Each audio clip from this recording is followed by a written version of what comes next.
नवाज शरीफ की वतन वापसी की तारीख सामने आ गई। साबिक वज़ीर आज़म और मुस्लिम लीग नून के कायद नवाज शरीफ 21 अक्टूबर को लाहौर पहुंचेंगे। साबिक वज़ीर आज़म शहबाज शरीफ ने ऐलान किया है कि नवाज शरीफ 21 अक्टूबर को वतन वापस पहुंचेंगे और उनका वतन वापसी पर फ़ुक़ैदुल मिसाल इस्तक़बाल किया जाएगा।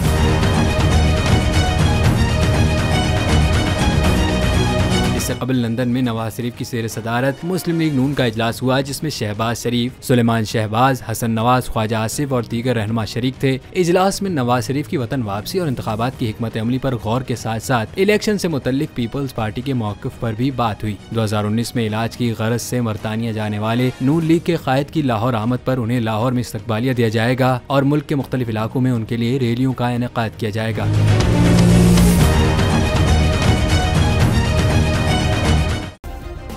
सब्सक्राइब करें और बेल दबाएं ताकि कोई खबर रह न जाए।